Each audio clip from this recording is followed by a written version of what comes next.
17వ తారీఖు రోజున ఉమ్, సూర్యగ్రహణం ఏర్పడుతుంది.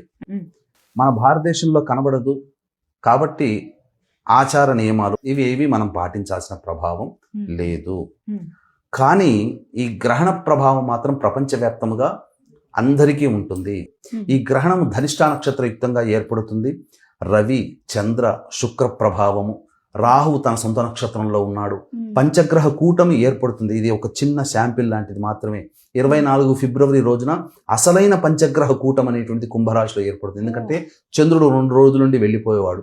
కానీ 24వ తారీఖు రోజున ఏర్పడేటువంటి పంచగ్రహ కూటమి ఎక్కువ రోజుల పాటు ఉంటుంది. ఖచ్చితముగా ఉమ్, ఈ గ్రహణ తదనంతరం ప్రపంచవ్యాప్తముగా కొన్ని మార్పులు చేర్పులు అనేటివి చోటు చేసుకుంటాయి.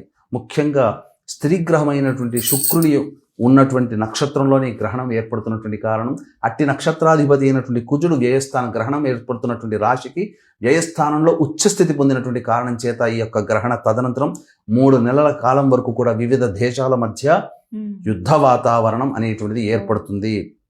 విపరీతమైనటువంటి ఇబ్బందులు అనేటువంటివి ఉంటాయి. ముఖ్యంగా స్త్రీ జాతికి కొంత విఘాతం ఏర్పడుతుంది. ఉమ్, దీనికి సూచనగానే గమనించుకున్నట్లయితే గత వారం 10 రోజుల నుంచి మనం ఎక్కువగా స్త్రీలే సూసైడ్ చేసుకుంటున్నారు. ఉమ్, తాను కాకుండా తన పిల్లలతో సహా అనేక ప్రాంతాలలో జరుగుతున్నాయి. ఒక ప్రముఖమైనటువంటి స్త్రీ కూడా మరణించే అవకాశం ఉంటుంది. కుంభరాశిలో ఏర్పడుతున్నటువంటి కారణం చేత మేషరాశి వారికి యోగము, ఉమ్, కన్యా రాశి వారికి యోగము, ధనుస్సు రాశి వారికి యోగము, మిగిలినటువంటి వృషభ, మిథున, కర్కాటక, సింహ, తుల, వృశ్చిక, మకర, కుంభ, మీన రాశిలో జన్మించినటువంటి వారికి కొన్ని ఇబ్బందికర పరిస్థితులు తప్పవు.